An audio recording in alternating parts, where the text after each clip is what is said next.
Газдите на куќињата да отворат ширум очи. Кражби на расни куќиња има како никогаш. Само за една недела во Штип исчезнале 3 куќиња од расите на лабрадор, златен ретривер и хаска.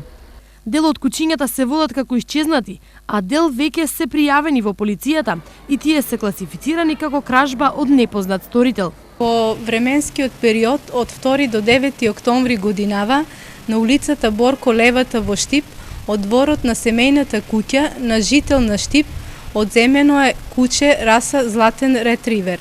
Од страна на полицијата се преземаат мерки за пронаоѓање на сторителот. Од почетокот на годината до сега во регионот се пријавени 5 кражби на расни куќиња, кои собствениците ги чувале како дел од семејството. Сите тие се сомневаат дека нивните миленици се жртва на организирана група, која истите ги продава на црно, главно во Грција, Косово и Албанија. Наводно цената на црно се движела по 200 евра за мажјак и 250 за женка. Според собствениците на куќињата, на неколку локации во Штип, главно семејни дворови, имало изработени боксови каде куќињата се чуваат додека не им се најде купувач, а за услугите од ваков тип се плаќаат по 50 евра од куќе.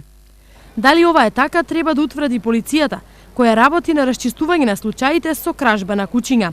Слична ситуација во регионот имаше и пред неколку години, но тогаш на удар беа друг вид на куќиња. Имаше во пред неколку години на ловџиски куќиња.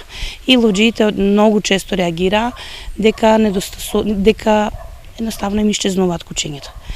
Сега, тука се веќе ловџиски приказки можеби, меѓутоа дека се куќињата одат преку граница. Кражбите на куќиња доаѓаат по веќе разработената шема на кражба на расни гулаби, која пред неколку години беше причина за многу празни гулабарници и илјадници евра штета на собствениците.